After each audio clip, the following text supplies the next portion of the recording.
Okay, last time we started talking about continuous symmetry, and I had a really rough argument for the existence of a lower critical dimension at d equals 2.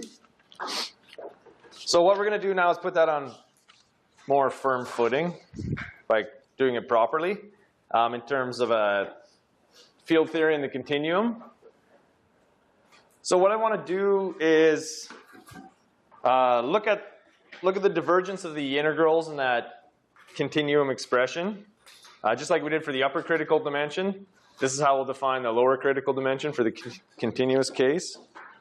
I want to derive the nonlinear sigma model and do the RG for it. So we'll do a type of epsilon expansion for what's called the nonlinear sigma model, except I'll be skipping most of the details because I think we've already done one detailed calculation. So I'll work through that today and Friday. Next week we're going to take off for the March meeting. Then I want to come back. I want to talk about the Kossuth-Salas transition, which will take a class or two. And I'll probably finish on sort of an RG. We'll do an application for the last 1 or 2 classes, which will be an RG calculation of entanglement entropy scaling, which I think is something fun. So we're wrapping up. We only have a few things left to cover. And I guess we have 6 lectures to do it, so we should be in pretty good shape. Okay, so to derive the nonlinear sigma model, you'll see it different ways in different books. But I'm going to just start with the functional or the action that you guys have already looked at on your assignment. So we're going to start from sort of a known point.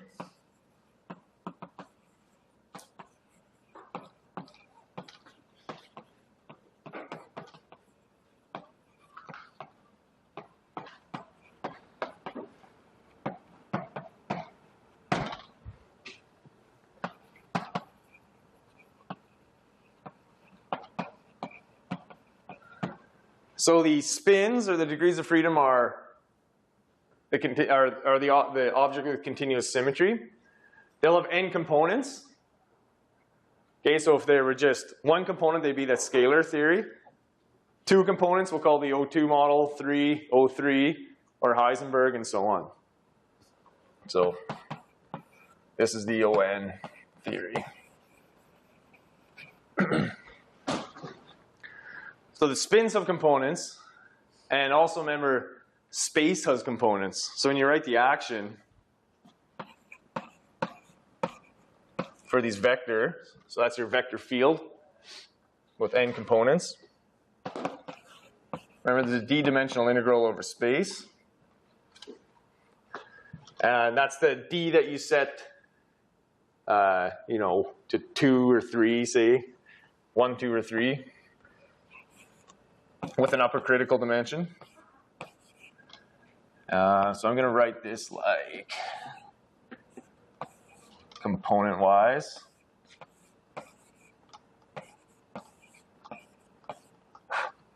And I'll explain this in a minute. I'll do it like this.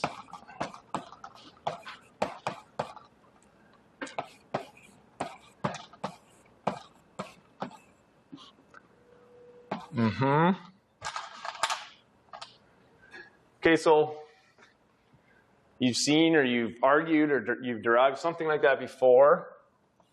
So just keep in mind here, what do I mean by this? You might also write this like, say this, for example. So once I get sloppy, I'll start doing that. And all this is a sum over components. So here I have a repeated index, A from 1 to n. Right, the components of your spin. But then I also have a gradient term over all dimensions, d. So it's partial field component, like that. Okay, so just keep track of the fact that there's 2 quantities there. Okay, so the first thing I'm going to do is take this field this vector component field, and write it as a magnitude and a direction. So remember, there's a spatial dependence, right? The fields are a function. This is a functional, because every field is a function of x. So in space, in d-dimensional space, I can define the field as having a direction and a magnitude.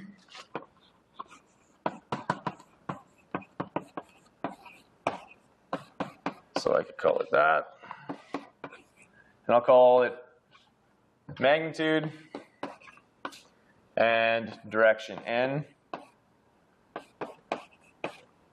And of course I leave out all that spatial dependence, but that's the point of the field theory, right? Is it as the order parameter, if you will, is represented by that object which varies in space. And this thing will be a unit vector.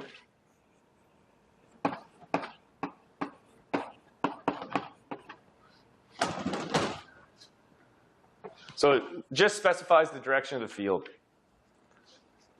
And that n being a unit vector gives us all the important constraints, sort of, when we derive the nonlinear sigma model.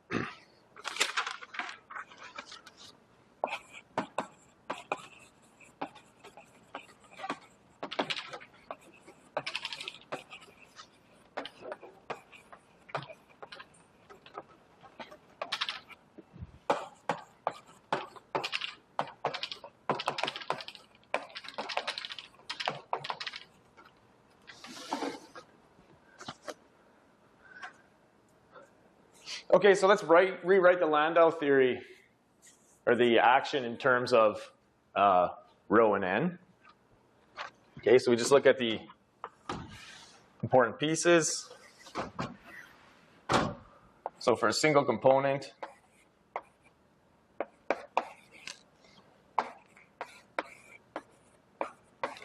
we have a magnitude, and then our vector component is translated to the unit vector.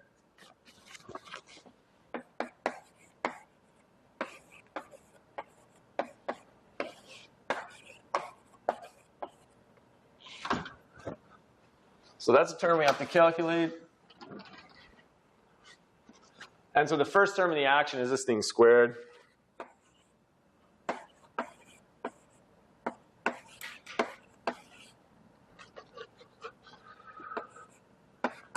Which I'll write like this.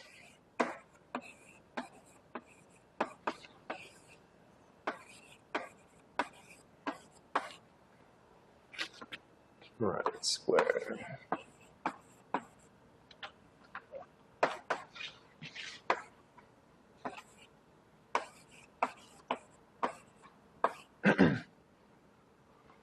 Good.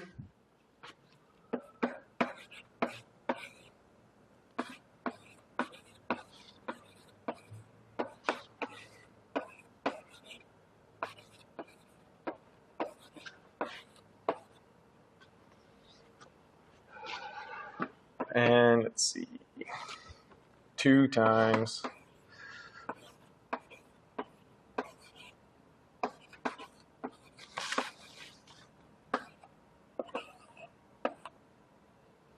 right.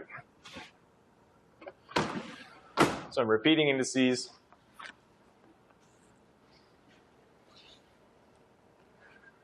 So then this is just the dot product here.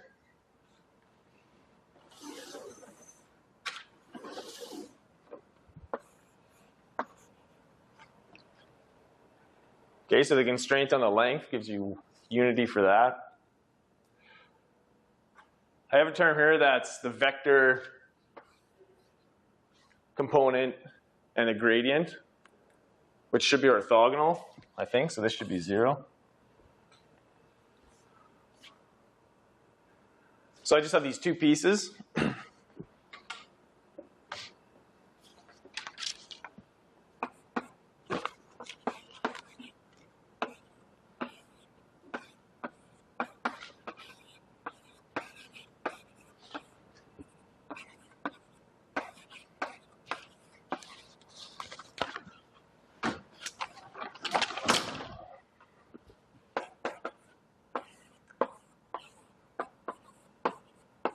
So my action is a function of rho and n.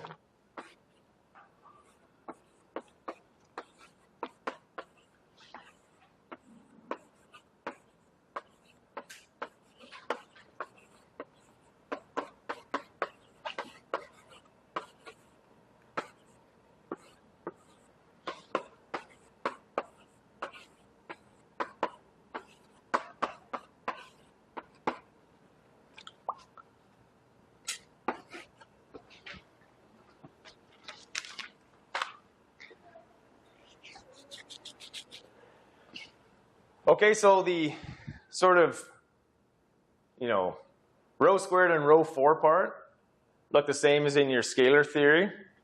And the big difference in this continuum theory is these gradient pieces here.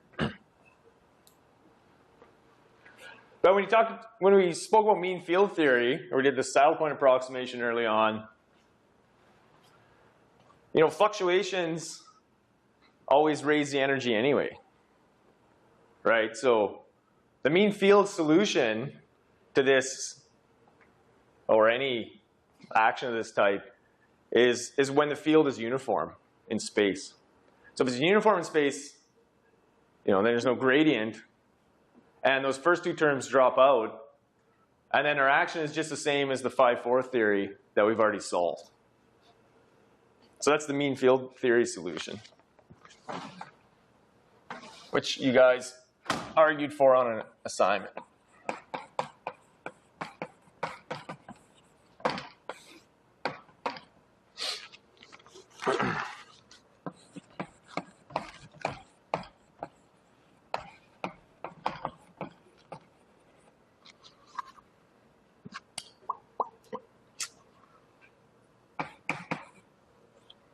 So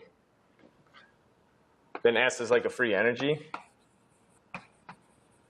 in the Landau theory, which is just dependent on rho. Also, I'll just write it like this.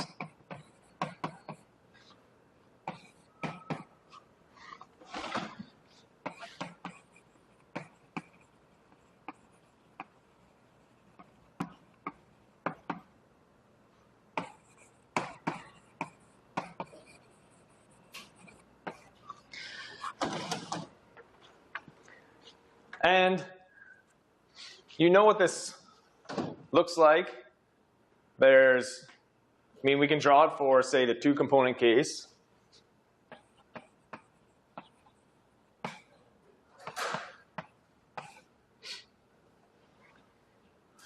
Hello.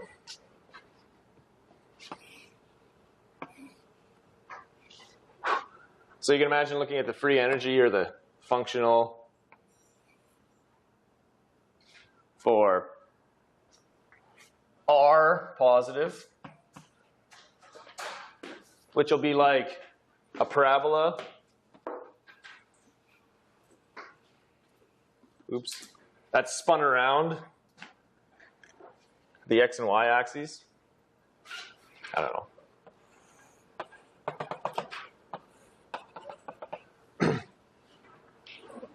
Right?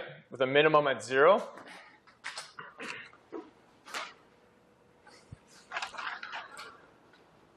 And then when R is less than 0, we're looking for the minimum of the free energy. So if we set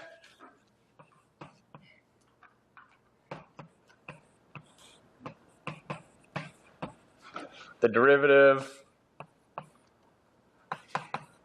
then we can write this as either minus R over U, or magnitude R over U.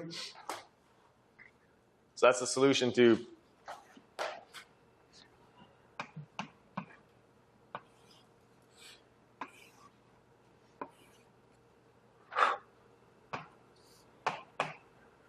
which looks something like this, with a minimum for O2, that's like a circle there, and here.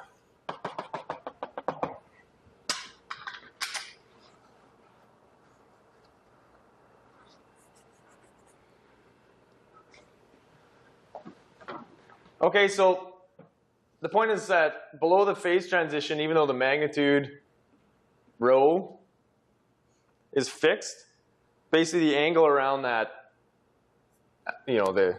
this potential minimum, the angle around that circle doesn't result in any raising in energy.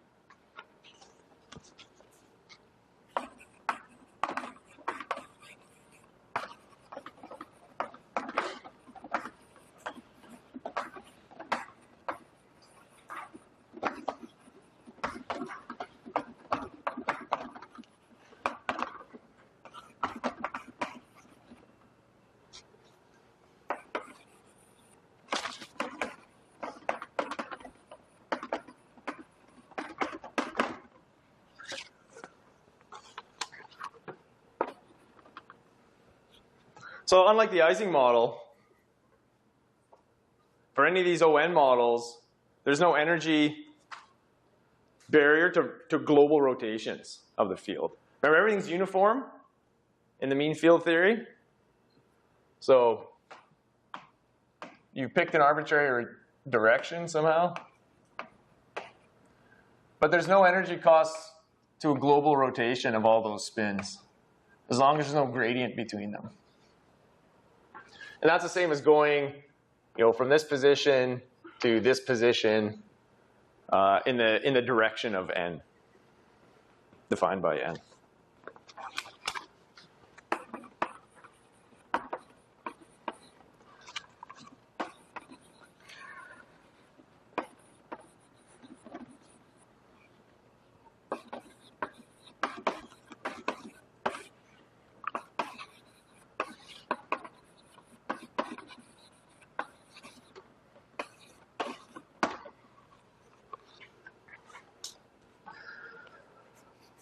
Okay, so even in this mean field type solution, because there's no energy barrier or free energy barrier for rotation, then you expect those fluctuations to be very strong. Okay? So even as you cool down to essentially 0 temperature, you'll get fluctuations around the minimum of that, they call it Mexican hat potential. I think it's racist. But the bottom of this well, like I say, even down to 0 temperature. So any theory of this, ON model at low temperature has to include those, if you will, transverse fluctuations of the order parameter.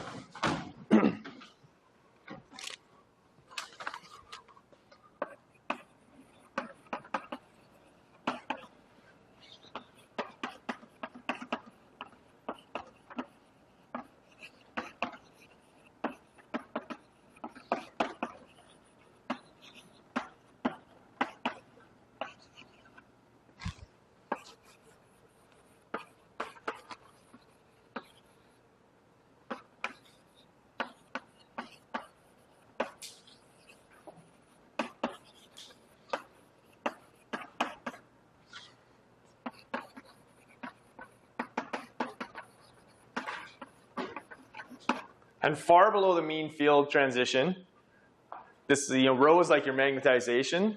So far below the transition point, that rho is essentially fixed.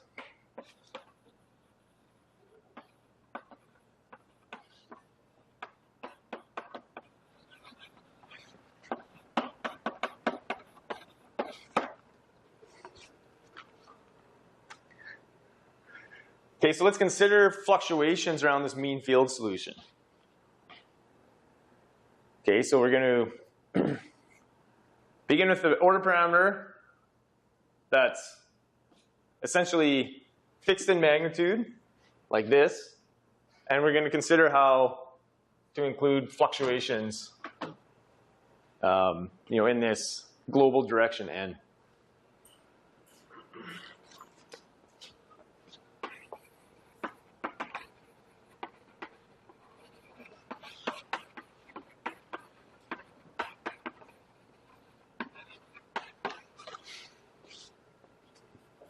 Let's say around.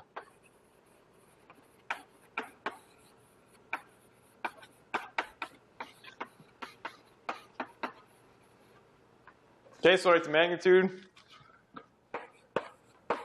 of the order parameter.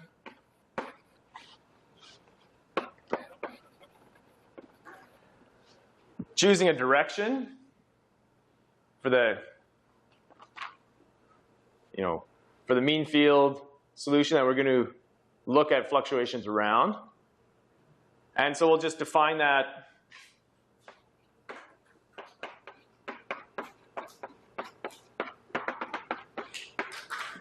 n component vector such that, because it's a unit vector, we'll just pick the direction, or we'll define the direction of the first component as the direction of that vector. Then a field at any arbitrary position in space will be made up of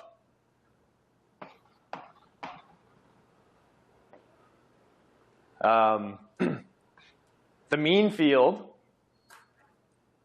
okay, rho n vector. But now I want to include fluctuations past the mean field. And I'll write it like this: delta phi. And let's call it perpendicular.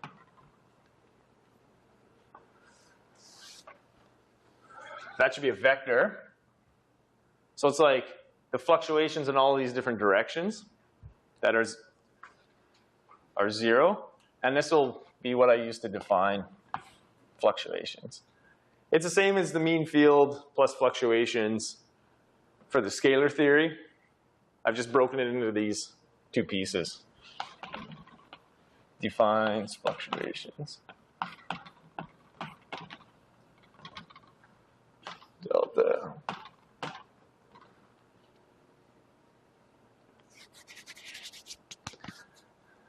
And I should break those fluctuations into, no, I'm going to keep a fluctuation transverse and parallel. So I'll just write it like that, and then I'll break it up. Yeah. And I'll have a 1 component plus the transverse component. So that allows me to reduce the magnitude of that 1 over there. So this is parallel. This is transverse.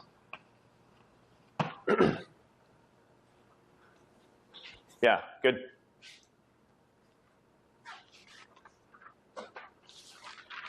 So then this thing, since it's transverse,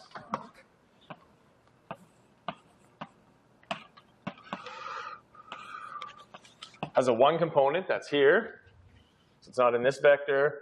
And then everything else is, say, 2, 3, all the way up to small n.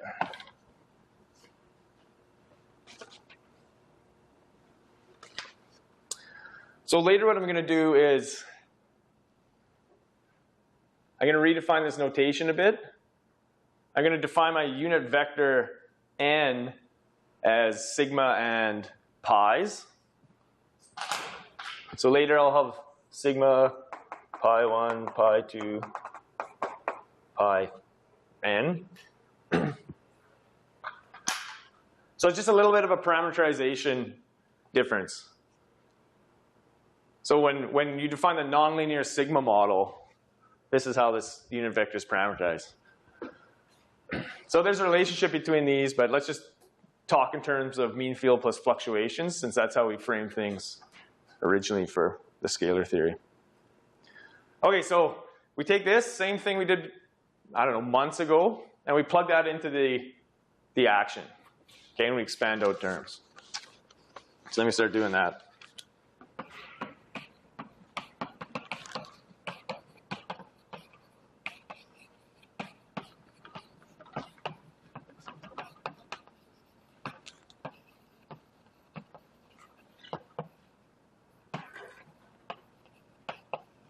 And like before, we'll leave terms up to second order in the fluctuations.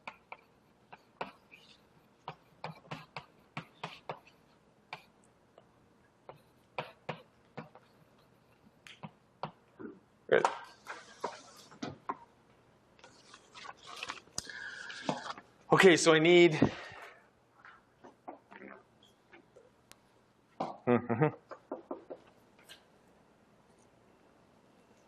so what do I want to do here? Let's go back to that first action I wrote, just to keep everything clear. So I have terms, I got phi dot phi squared, then I got the gradient terms. Okay, so term by term.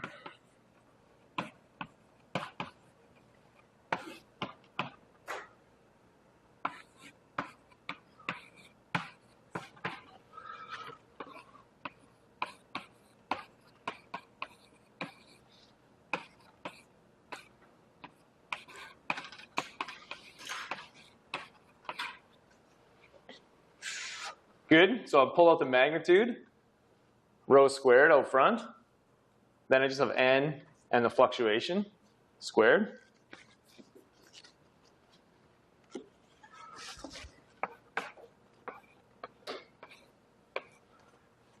N dot n is 1.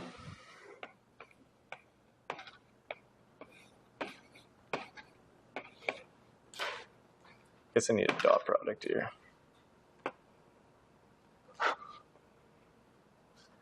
And then I have the fluctuation dot product.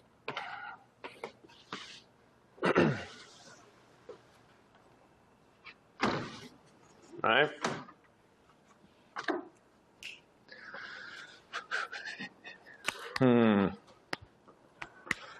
So let's further break this up into parallel and transverse. Right.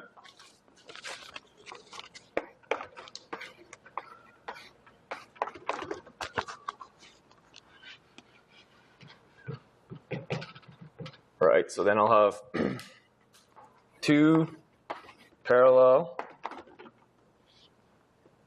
plus the fluctuation. And then I should have the transverse dot product. Transverse dot product. Good.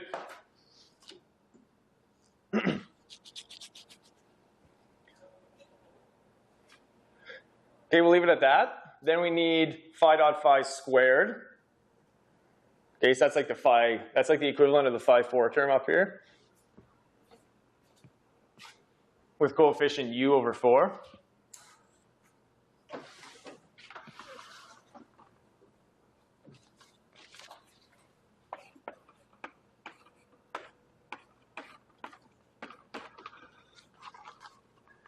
And let's only keep, again, up to order, second order in fluctuation. So let me just write out what this turns out to be. Can you check this? Actually, you can get it right from here. So you have 1. So you're squaring this thing, right? And then this term times that term. And now the delta phi 1 squares, you get, 2 plus 4. So that should be 6. So it's 4 plus 6. Delta phi 1 squared. Okay, and we're throwing away higher order terms. And then we have this twice. So it's 2 delta phi delta phi. Right. Okay, so we've thrown away everything higher.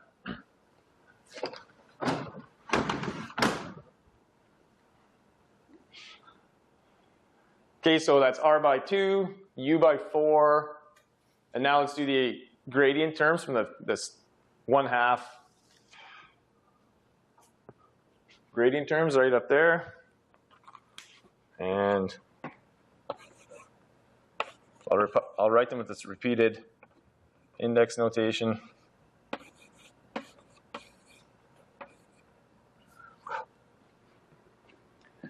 I guess you still need the dot product for the, because each one of these is a vector, even though we were going component by component, right?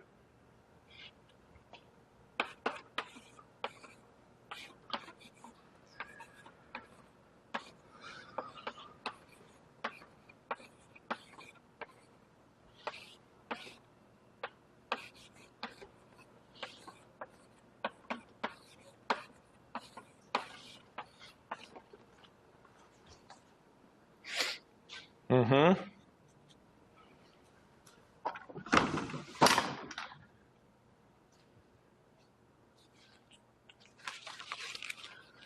Okay, so let's write these out. So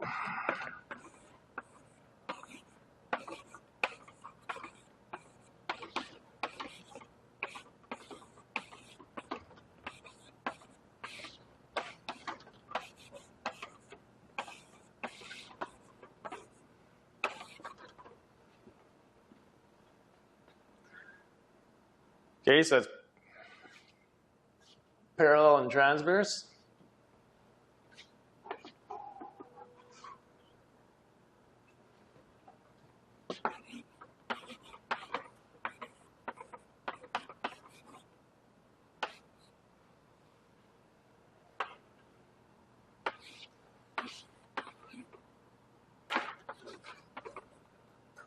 Mm-hmm.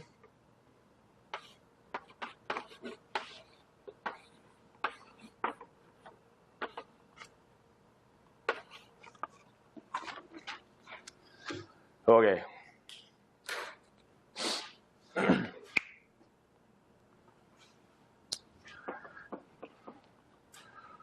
So all of my dependence on that, I have gradients of a vector. You know that n is fixed. So those gradients are going to fall out. So what I'll end up with is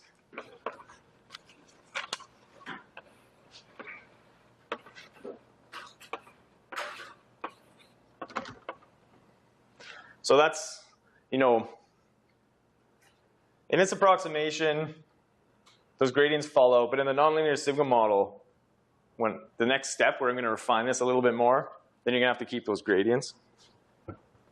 So that's this.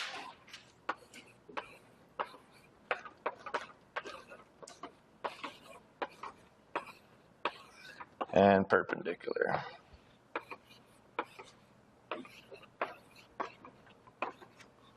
Mm-hmm.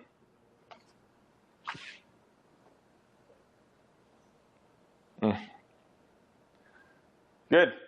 So now all we have to do is we collect the terms in here, right, in here, and in here. So we have those three terms. Each term has a coefficient. Also, this is rho squared. Also keep that in mind, rho 4 rho squared.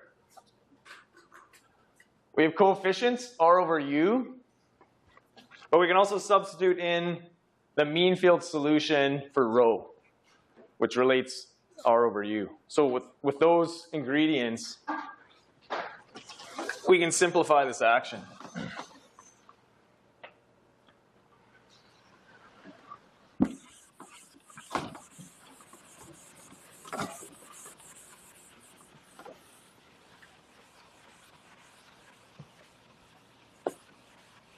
Okay, so let's just keep looking at this.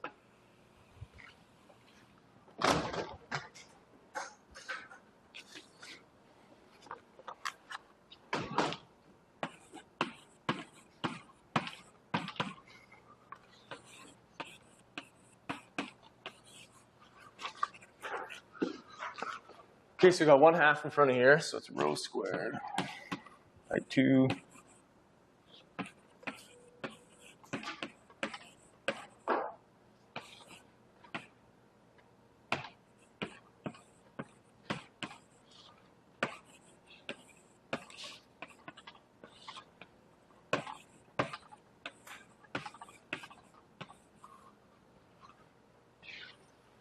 Okay, that's the first term.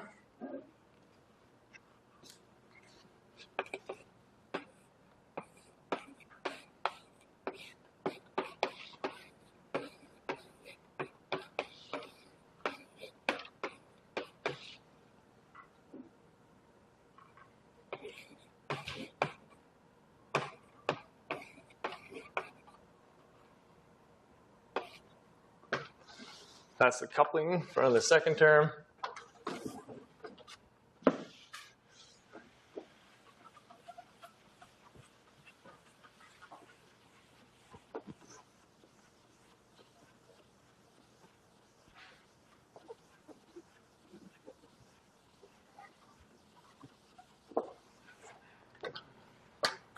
And we need the U.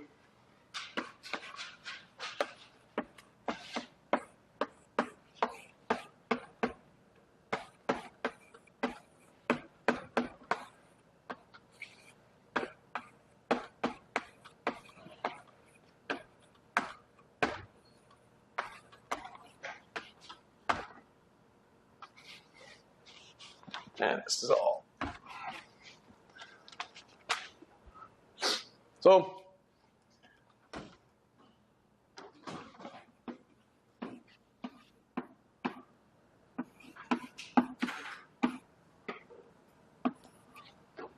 use a mean field solution for the magnitude of the order parameter.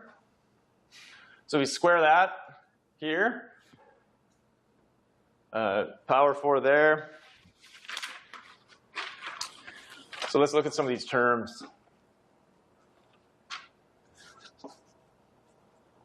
There's two that should vanish. I think it's this one.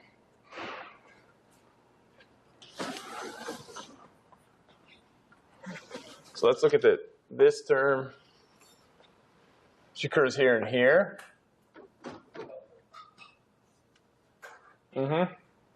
Right. So the coefficient of that term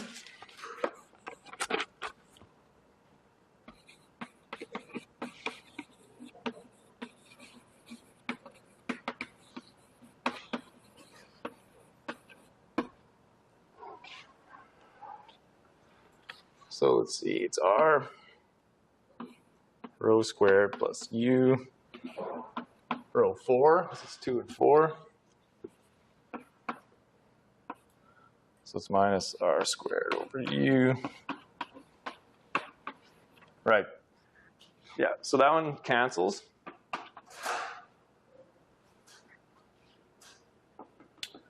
And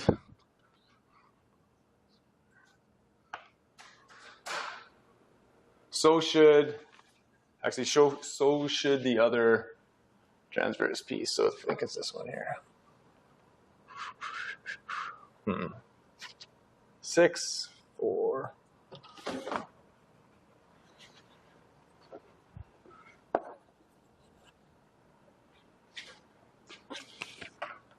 No.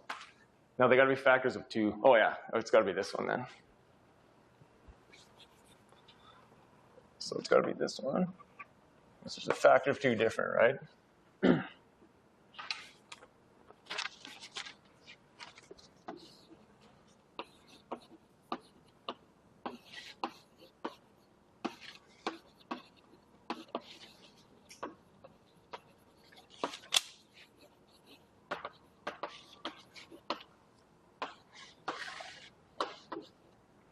Okay, so both those terms disappear.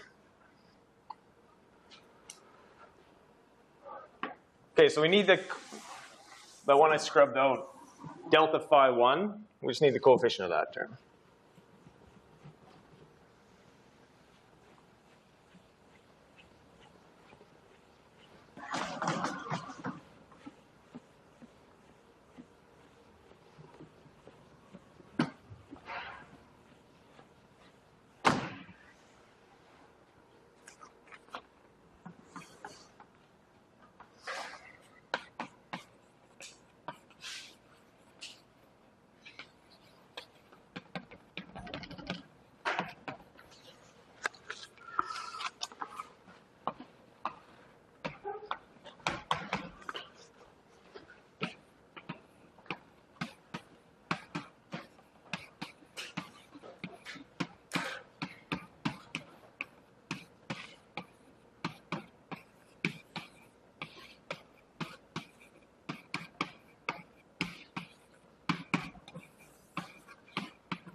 So I'll call it rho squared magnitude R.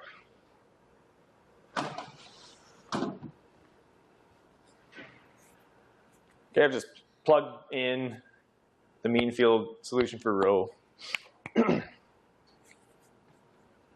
Good.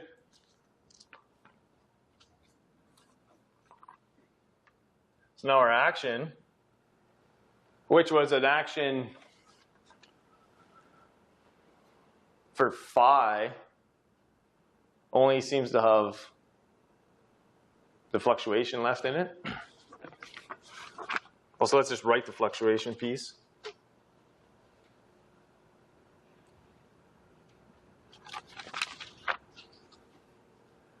Looks like I forgot a fluctuation piece right here, right? Mm-hmm.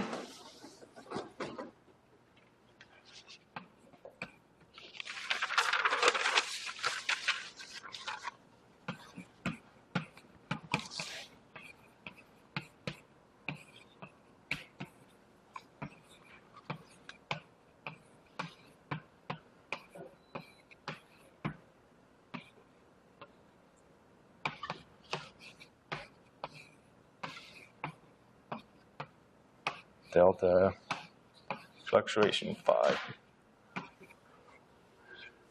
Okay. And what is it? Rho squared. 2. I can write this like 2r phi 1 squared.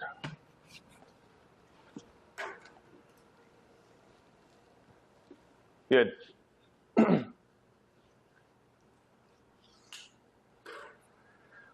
So this is the correct sort of mathematical picture of those things I just erased in some sense. Because now you're looking at gradients of fluctuations in different directions, right? So if you fluctuate the order, the direction here, so see that thing's defined as being parallel, then it costs you some energy here. All right, this term, the magnitude of this fluctuation matters in terms of your action or your free energy. But here it's only the gradients that matter.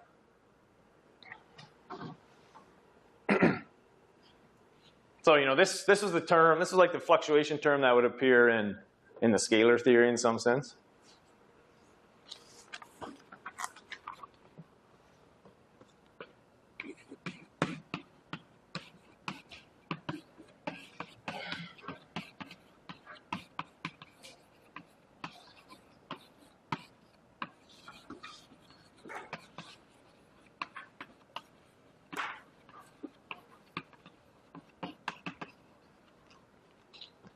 Call it n is the direction.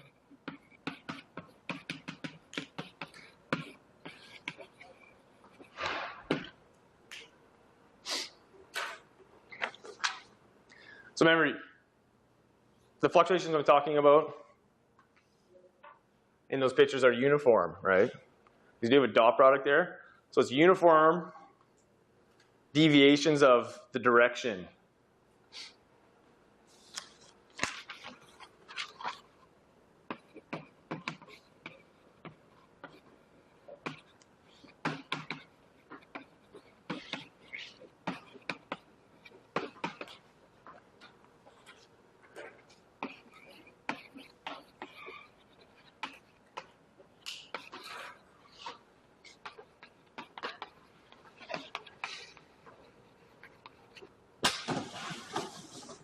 So I just put in math what we already had in that figure that was right here that I erased.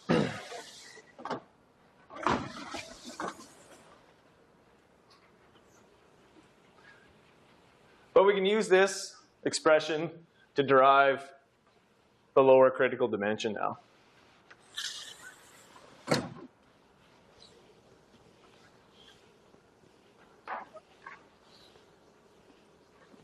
So let's just take this action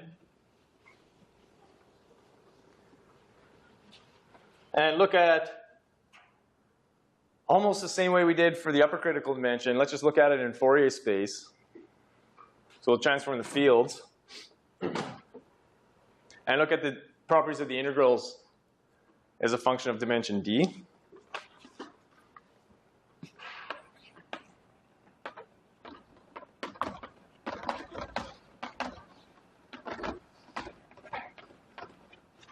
So what we need to do is define the fluctuations in K space. So that's just done through the Fourier transform.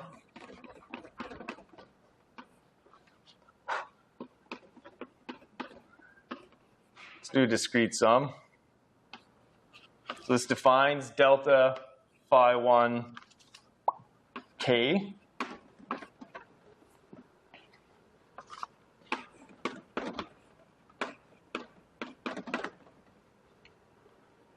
And we can do the same type of definition for the transverse component.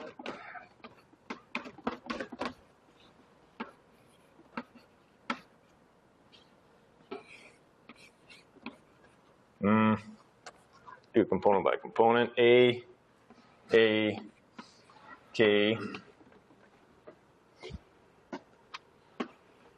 I forget which one of these has. Oh no, these are both. Yeah, so there's no minus. Never mind. ED I K X. Can I ask about meaning of energy cost? Meaning of what? Energy cost. So Yeah, I'm being loose with that. you concluded that there's no energy cost to be perpendicular to that. Yeah, so in the saddle point approximation, right, Z is e to the minus S, this S, right? So then that's the interpretation of that is basically free energy. So if you're at low temperature, say, then the only component of your free energy is your energy. So at very low temperature, then it's only an energy cost. But you could also say free energy. Yeah.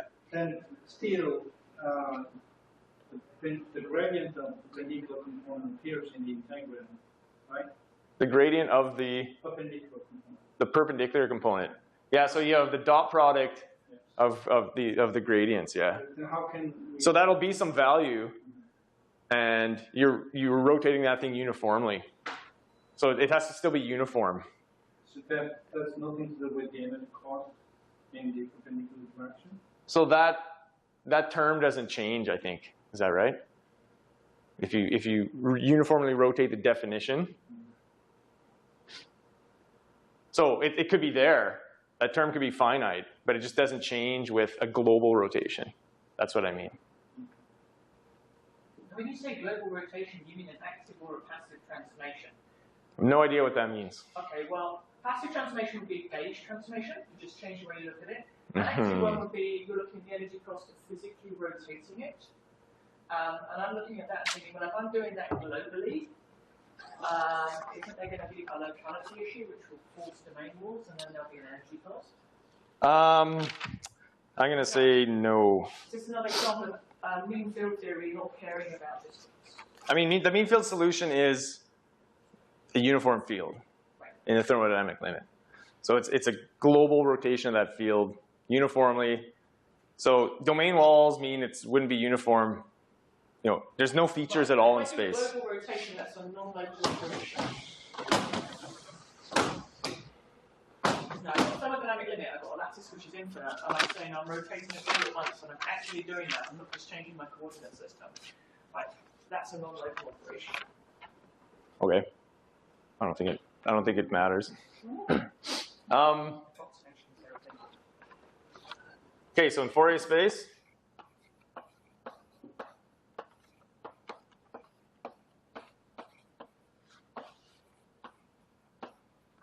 I'm writing it as sums.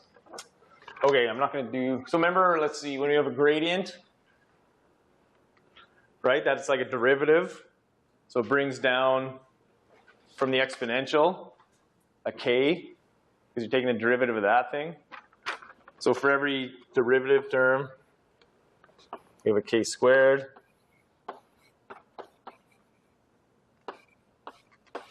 And this just means the Fourier transform. You have two of these exponentials. Let's see, right? And by definition, the delta function. Then you have phi 1k, phi 1 minus k. I could write it out. I'll write out. Well, I want to fit this on the board. Anyway, it's the same thing we defined before. We have 2r delta phi 1 K. I'll write like that. Okay, so what I mean is, here's the other K term.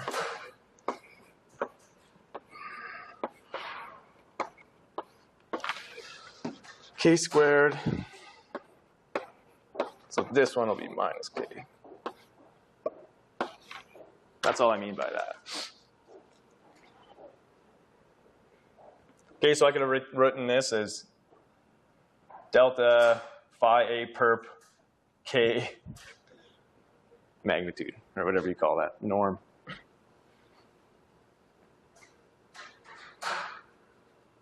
Okay, so once you do these Fourier transforms a few times, you just find the gradient terms, put K's.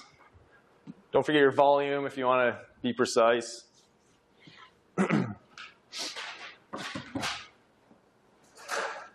So now in K space, you can look at this energy cost. So again, it's free energy. I'm just calling it an energy cost. If you have delta phi 1, so if you have a fluctuation, right, in the field, then that'll cost you energy for any K. But the energy cost for both of these terms go to 0 as K goes to 0.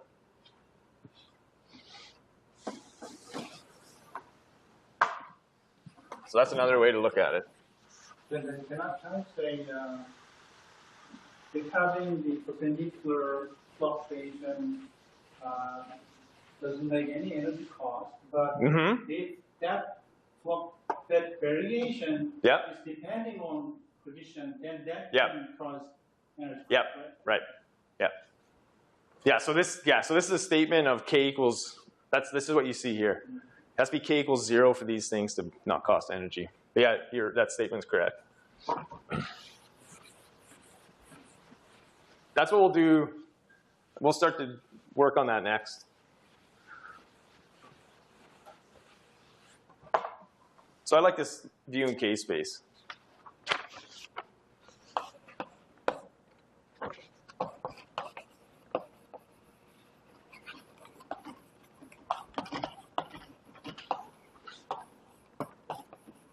Because you just look at these terms and ask what they mean.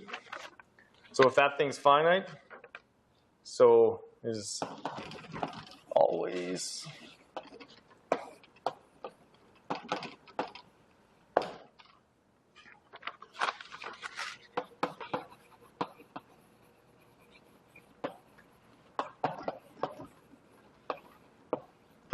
perp K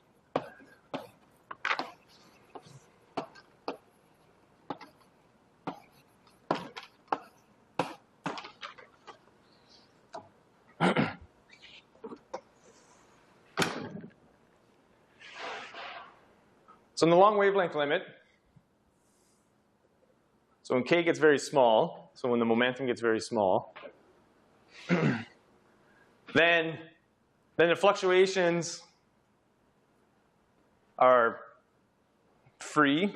They don't cost any energy. So that's one definition of the Goldstone modes. So these say things.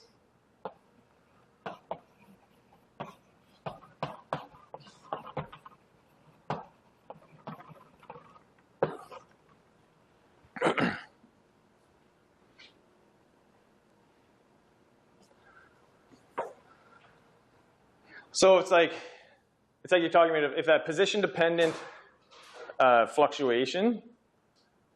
So is the dependence of that position. So say they're pretty much right. So if there's uniform rotations, then those don't cost you any energy, right? But you can also have very long wavelength fluctuations that span, the entire lattice, say. And those will be your lowest order deviations, like your lowest order energetic excitations. So these are no excitations. They cost you 0 energy. Something that has a very long wavelength, whatever, that's the wavelength. So that wavelength's very long. then that's the lowest energy excitation that you'll see in that type of action. So those very low energy excitations are, they're called, they would be the Goldstone bosons in the quantum version of this. Okay, so zero modes and very low energy long wavelength modes. And because, why long wavelength? It's because of the K dependence of this stuff. So Goldstone modes, they're physical. You see them experimentally. They occur in any system with a continuous symmetry. Spin waves. Magnons, Hillary, to answer your question from yesterday. These are what magnons are. They're long wavelength spin excitation in the ferromagnet. Phonons, lattice vibrations, quantized lattice vibrations. Those are basically Goldstone modes. I can't think of anything else off the top of my head.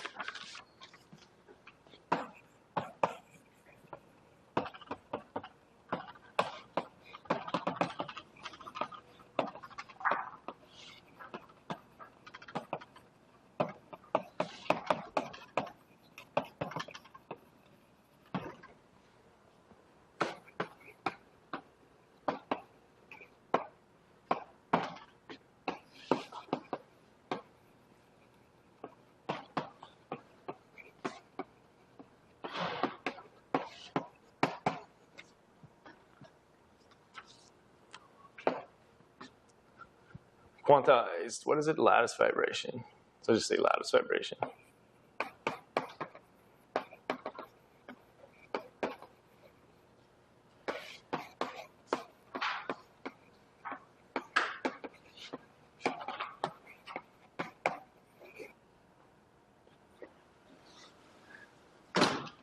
Okay, so we don't do it here, but basically quantizing this long wavelength excitation is what gives you a boson. So Goldstone modes are bosonic in the quantum theory.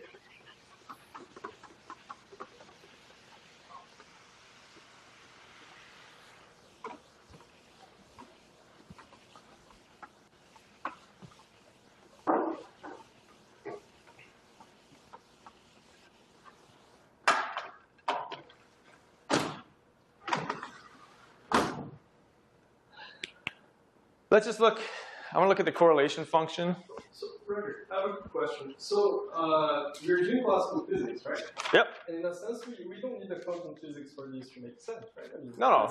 Yeah. I'm just saying, okay. I'm just saying when you have a long wavelength excitation like in a continuum system. I can also see these sort of like Goldstone modes. Yeah, so completely classically, there you have a Goldstone mode. That's why I didn't write boson on the board. Oh, okay. Yeah, so this is all classical. I'm just saying it's bosonic in the quantum case. You just have to, you just got to treat your momentum as a quantum object, and then you see why. Yeah, so this is completely classical. Okay, so let me look at, in order to see the lower critical dimension, I'm still chasing that. Let's look at the 2-point function.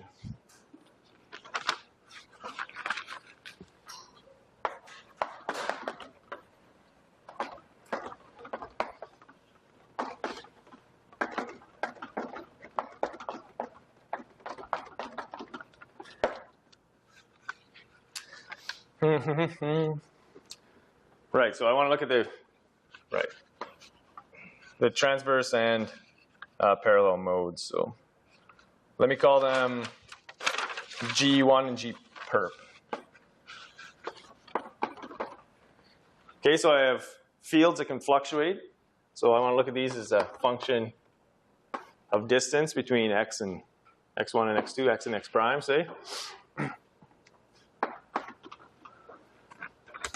We've already basically done this type of calculation, so we just have to look at that action and think about what it gives us. Okay, so there's my definition of a 2-point function. It's the correlation between fluctuations between x and x prime. That's what that delta means, remember? So I'm x prime. I'm asking how fluctuations in the field. So that might be my direction n. You know.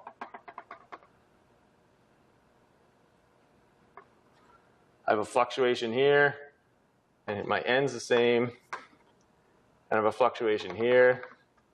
So I'm asking how those fluctuations are correlated.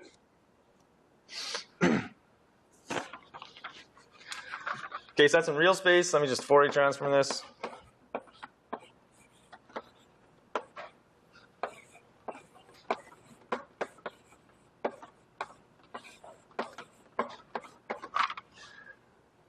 Turns into k and minus k, remember?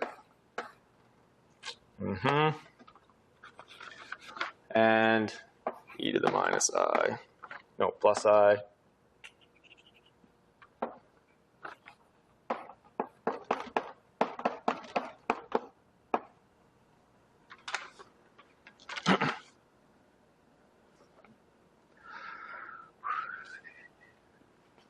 And I can do this similar thing for G perp.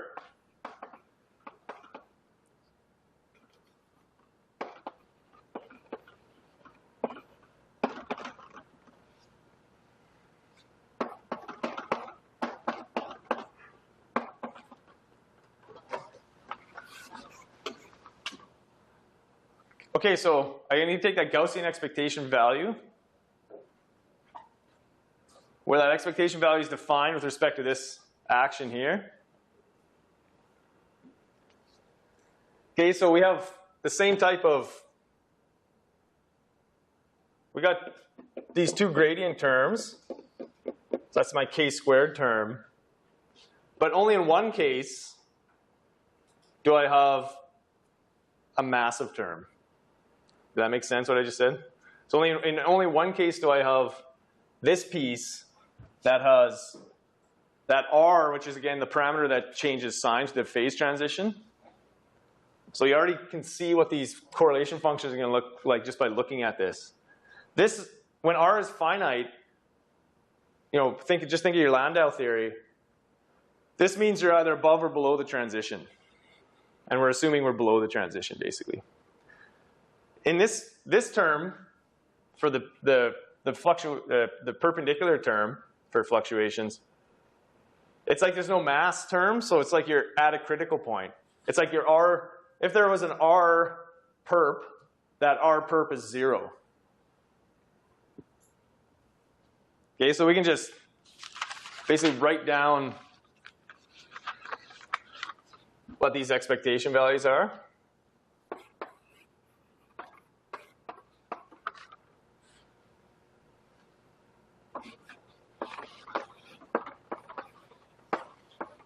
Or if you don't believe me, you can do it.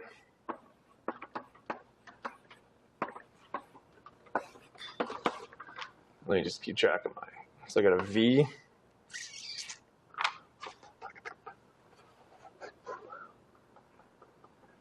I got a rho. So I'm going to have a V over rho squared. A V squared here. And then I have K in both cases. But here I have the, whatever you want to call it, the mass. And here,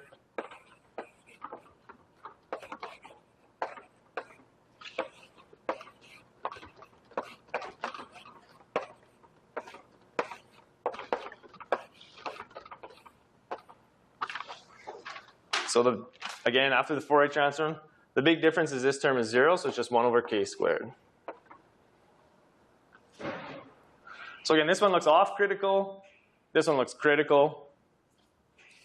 Because it's like you've tuned the action. So that's essentially the answer. So in real space,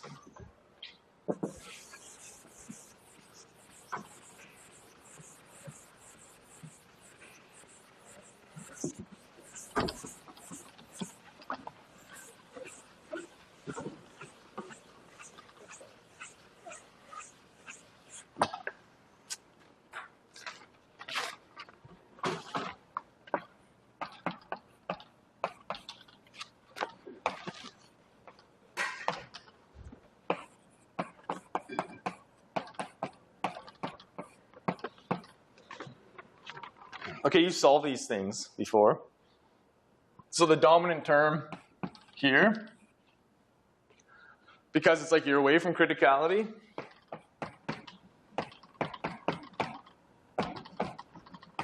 I can write it like this.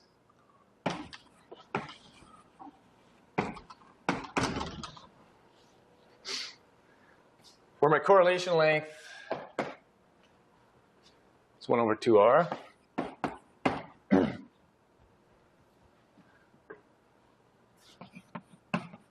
And in this case, it's like I'm critical. So instead of the exponent being the dominant piece, this is only the dominant piece. You also have a 1 over r d minus 2. That's what dominates here.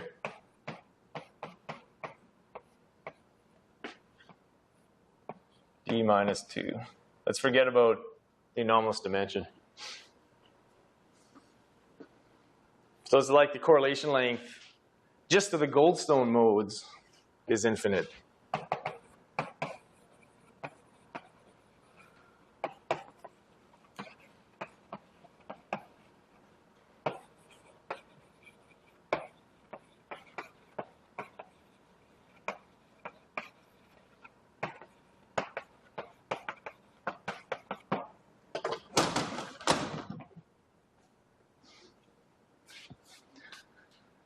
So let's just calculate that 2-point function for the Goldstone modes explicitly, okay? And if we solve that integral as a function of dimension, this is what I'm chasing for the lower critical dimension. So I hope this works. Those things are vectors, so let me be more careful.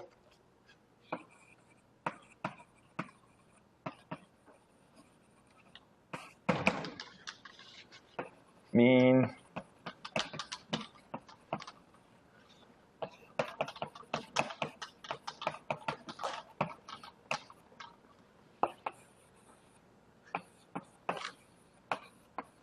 that's what that 2-point function means. It's like the mean squared fluctuation, right, of the order parameter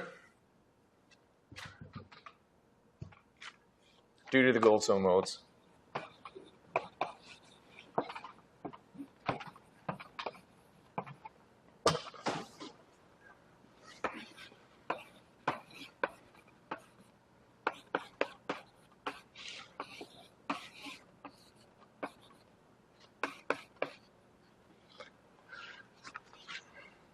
Oh yeah, so it's mean squared.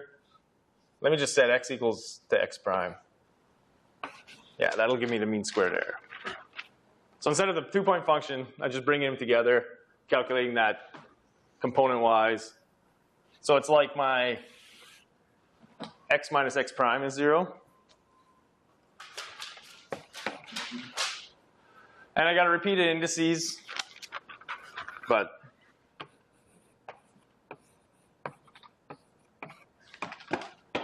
G, yeah, 0. Okay, that's like the mean squared error, mean squared fluctuations.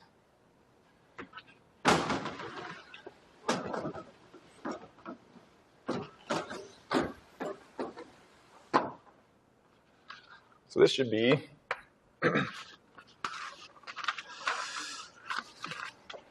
so I have an integral. I have to integrate over that 1 over k squared.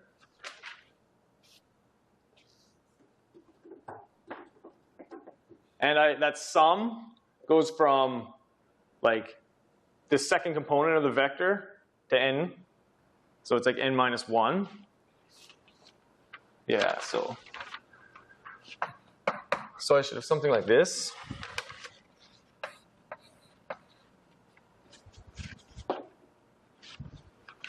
Okay, I'm going to change the sum to an integral, which sucks that volume in, that v over there.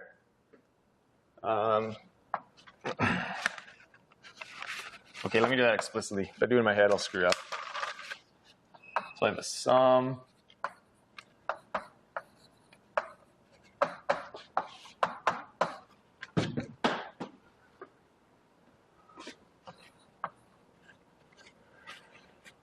Yeah, so if it's 1 over v, yeah, so then I'm set.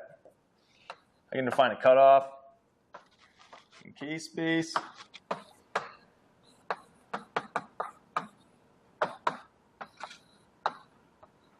feel like we've done integrals like this before.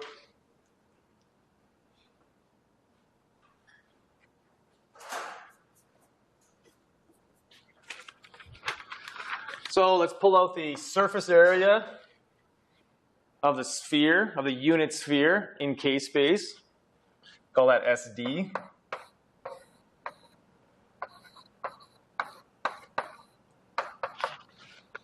Pull out that 2 pi.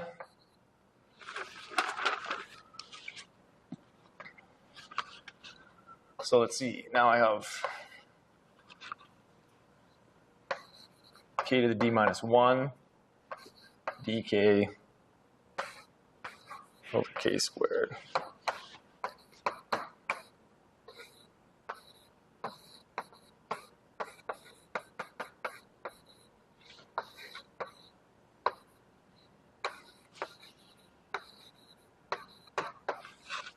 Okay, that worked. It's a miracle. So these are fluctuations.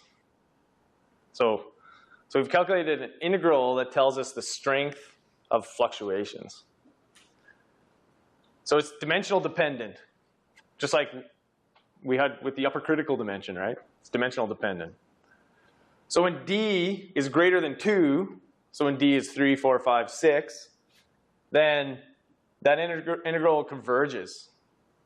And if it's, less than or equal to 2, then it diverges.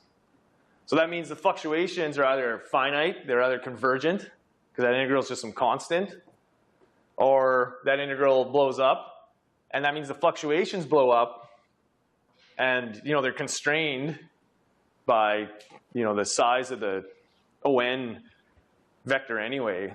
But so that's why 2 is playing a critical role for divergence there.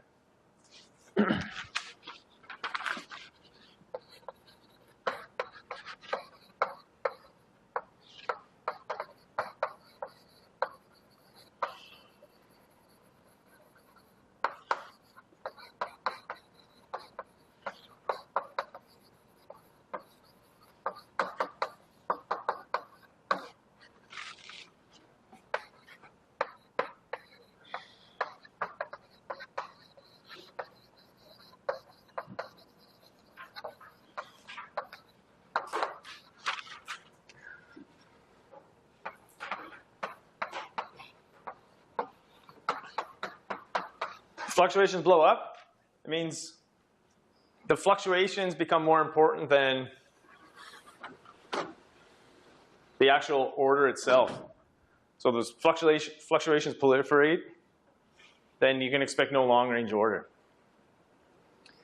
T equals 0, okay, well, why is it t equals 0? I'm assuming basically that the magnitude of the order parameter is fixed. And all I'm looking at is, so when that's true, then, even though these things don't cost any energy, so there's 0 energy, they can only live at t equals 0.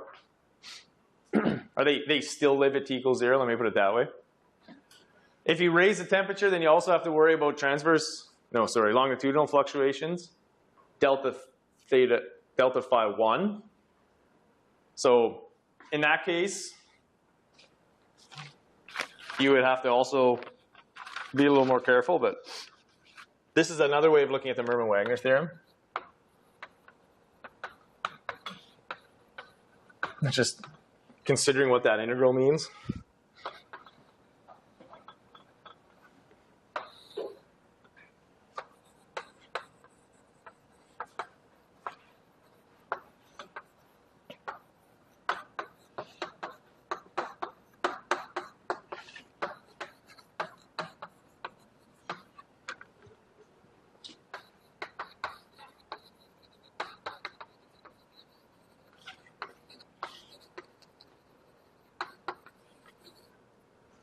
In what, D, say less than, So 2, that integral also has problems at 2, right? So that's why 2 is the lower critical dimension there. So that really rough, all we've done is really like refine that really rough argument I had last class. And here we see what the mechanism for the Mermin-Wagner theorem is, what's causing a divergence that kills the order. So this, we boiled down to basically this thing, which is the Goldstone modes.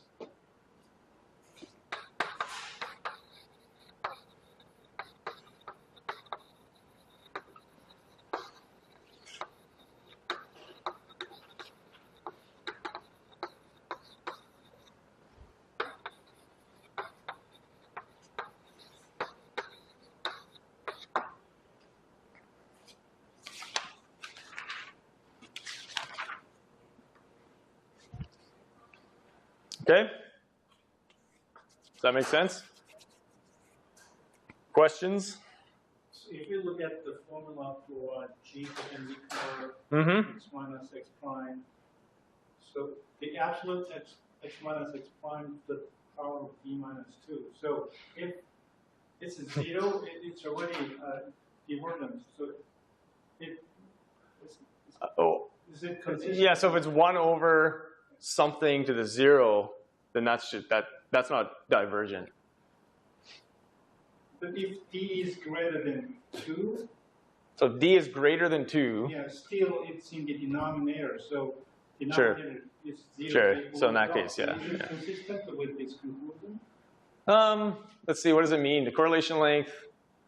I mean, the correlation length can only be infinite. It can only be up to the size of your cutoff. So